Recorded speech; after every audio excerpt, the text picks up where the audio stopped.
Summer's over, and for us movie geeks that means we're about to hit a 2-month lull before Oscar finally decides to wake up from his hibernation and start creating some buzz. So, now seems like the perfect time to sum up the highs and lows of this past summer movie season. Rules of qualification: the film must have been released publicly in the UK between the months of May and August. Sorry, Avengers Age of Ultron, that means you don't qualify. But before I sum up the top 5 movies of the summer in the next video, here are a few booby prizes for other films that I think deserve some acclaim, and others that just get shame.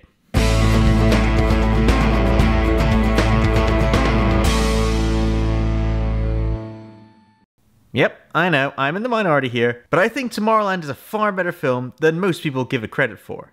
Is it anywhere near as good as Brad Bird's other films? No, but on its own merits, it does a lot of great things.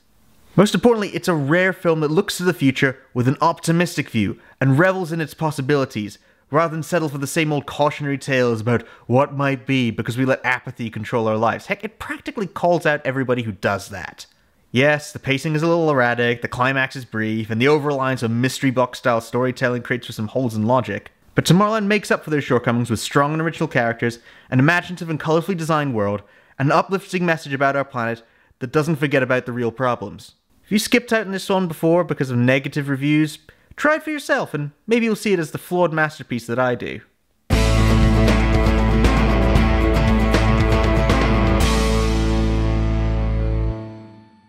Okay, Jurassic World is not a bad movie. It's a lot of fun, it has some creative ideas, some cool action beats, and it's certainly a step above previous attempts to make a sequel to Jurassic Park. It's good, but biggest movie of the summer, third highest grossing film of all time good?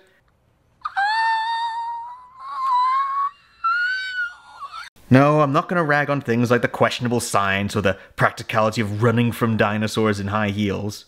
What I have a problem with is the cast of stock characters we got who just make idiot decisions at every turn.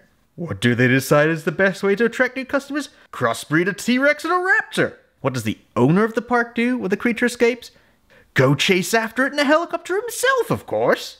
What do the kids do when they ask everyone to evacuate? Go riding into restricted territory in their hamster ball, why not? And what's Vincent D'Onofrio's ultimate plan? He wants to train raptors to fight for the military. Sorry, no. Maybe everyone else wasn't expecting much, but after Colin Trevorrow's debut, Safety Not Guaranteed, which I highly recommend, featured both fantastically realized characters and a great twist on familiar material, I was hoping for something a little bit more special from Jurassic World. But hey, $1.5 billion doesn't lie, huh?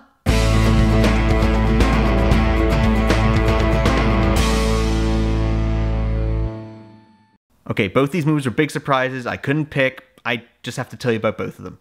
Firstly, the criminally underseen Man Up, evidence that there's still some life left in the British rom-com. The jokes fly fast, Lake Bell proves herself as a quirky and unique romantic lead, it has a wonderfully modern perspective on relationships, and has the unique distinction of being a really good Simon Pegg movie that wasn't directed by Edgar Wright or have Star Trek or Mission Impossible in the title. Look at his filmography again, those are surprisingly rare.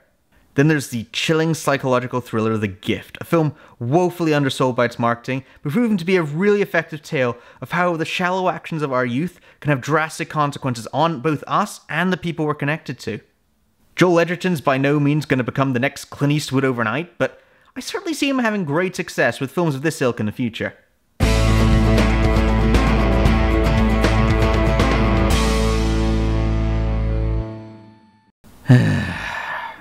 Just when we thought we were on a roll, Fantastic Four comes along and proves that superhero movies can still suck. There was so much promise in this film from the stellar casting, the unique perspective on the material, and the directorial vision of an up-and-coming star in Josh Trank. And while traces of that potential can be glimpsed throughout Fantastic Four's abruptly short runtime, something went terribly wrong here, and what we're left with is a bit of a malformed aberration thing. Ignoring all the bad press, just watching the movie, it's clear there's been some meddling throughout its production. The pacing is all over the place, the dialogue is heavily expository, the effects look like they're missing a render or two, and the action climax is not only generic, poorly choreographed, and completely underutilizes the unique power set of its protagonists, but it is the only action sequence in a multi-million-dollar superhero movie. Whatever happened and whoever's responsible doesn't matter. All we can judge is the finished product. And it is not only the worst Fantastic Four movie, it is the worst superhero movie of the past 5 years. And remember, we live in a world where this is arguably the best Fantastic Four movie.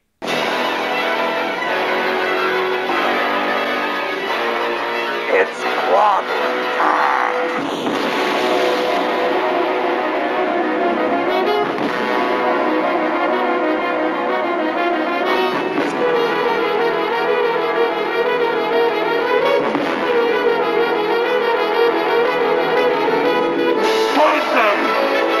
Thanks, Roger Corman.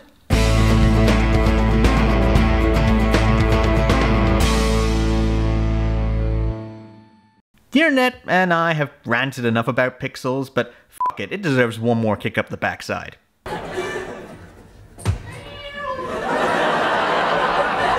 Pixels has a lot of promise. It's based on a solid little short film with a fun premise, it has some reliable actors, and it's directed by someone who maybe hasn't been great in a while, but still certainly has some clout. Sure, it's got Adam Sandler in it, but when he gives a shit, he can be great.